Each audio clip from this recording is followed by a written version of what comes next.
मीना रुपये 2000 निकालने के लिए एक बैंक गई।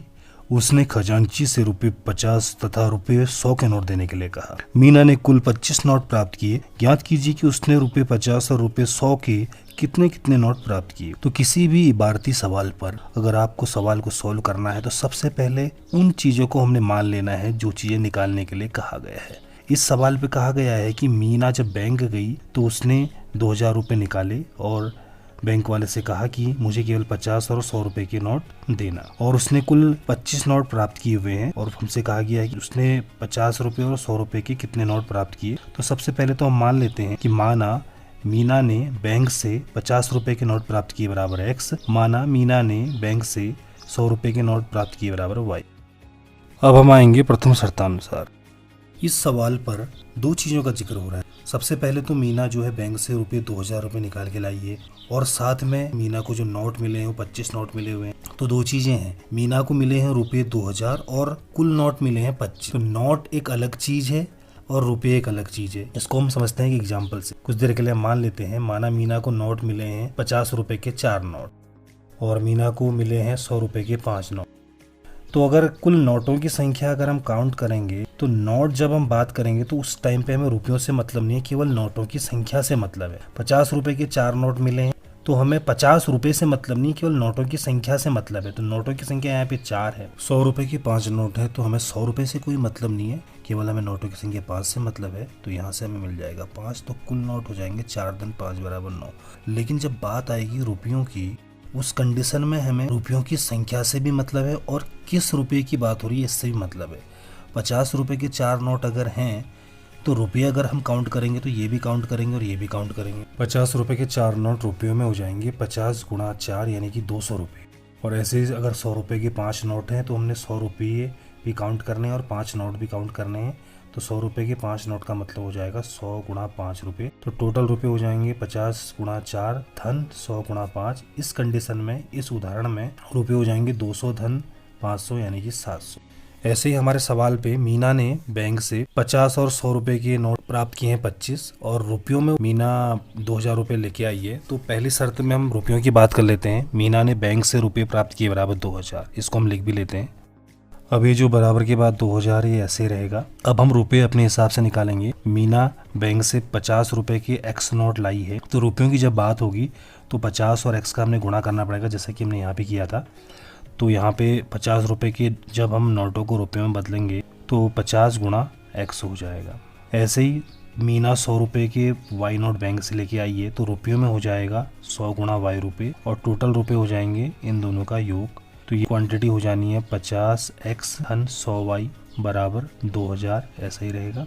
अब इस समीकरण के हर पद में 50 कॉमन आ रहा है तो इसलिए हम दोनों पक्षों में 50 से यहाँ पे भाग दे सकते हैं। समीकरण के दोनों पक्षों में 50 से भाग देने पर तो LHS में 2 पद हैं तो 50 जो है दोनों पदों के अपोन में जाएगा और RHS में 2000 है तो इसके अपोन में भी 50 आएगा।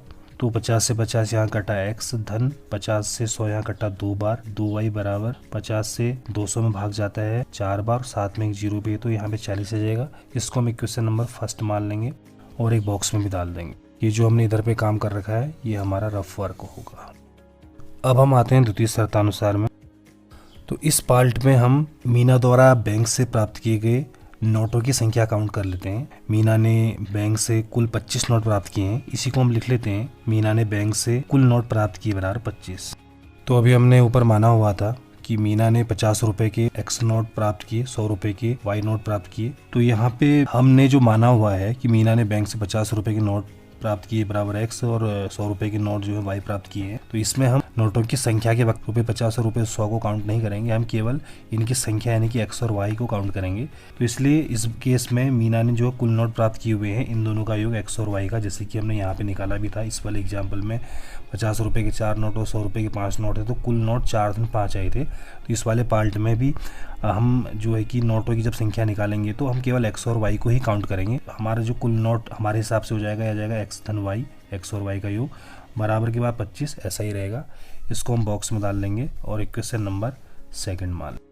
तो हमारे यहाँ पे दोनों समीकरण यहाँ पे बन चुकी है। हम लिख देंगे समीकरण 1 तथा 2 अभीष्ट रैखिक समीकरण युग्म है। अब हम इन दोनों समीकरण को सॉल्व करके x और y के मान निकालेंगे। समीकरण नंबर 1 में अगर हम x का गुणांक देखते हैं तो 1 है। समीकरण नंबर 2 में भी x का गुणांक 1 है। समीकरण नंबर 1 और 2 में हमने पहले x का गुणांक ही कंपेयर किया तो समान आ रहा है, तो ऐसे में दोनों ही समीकरण में गुणांक समान है, इनको विलोपित करना काफी आसान है। तो समीकरण नंबर 1 और 2 को सीधे से हम लिख लेते हैं समीकरण 1 तथा 2 से। 1 के नीचे 1 हम इन्हें लिख लेंगे x धन 2y इक्वल टू 40 और उसके नीचे लिख लेंगे x plus y equal to 25। एक लाइन खींच लेंगे। अब चूंकि x और x के गुणांक ऊपर नीचे 1 तो है और चिन्ह भी समान है, ऐसी कंडीशन में इनको विलोपित करने के लिए हमने इनके चिन्ह बदलने पड़ेंगे। हम नीचे वाले का चिन्ह बदलेंगे और इसको करने के लिए हमने इनको घटाना पड़ेगा।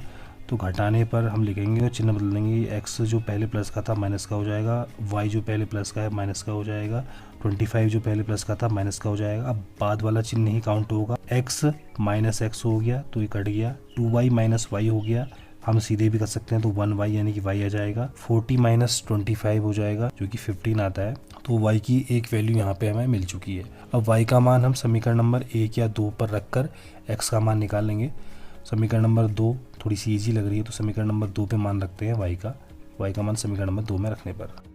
तो यहाँ से मिल जाएगा x धन 15 इक्वल टू 25, तो यहाँ से x इक्वल टू आ जाएगा 25 माइनस 15 यानी कि 10 हो जाएगा। तो दूसरी वैल्यू भी यहाँ पे हमें मिल चुकी है। अतः मीना ने बैंक से 50 रुपए के नोट प्राप्त किए बराबर 10। अतः मीना ने बैंक से 100 रुपए के नोट प्राप्त किए बराबर 15 आंसर हो जाएगा यह।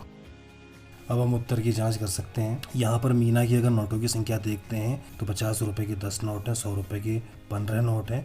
तो कुल नोटों की संख्या अगर हम काउंट करेंगे तो इन दोनों को जोड़ लेंगे, तो इन दोनों को जोड़ने में 25 आता है। सवाल पे भी यही था कि मीना ने कुल 25 नोट प्राप्त किए।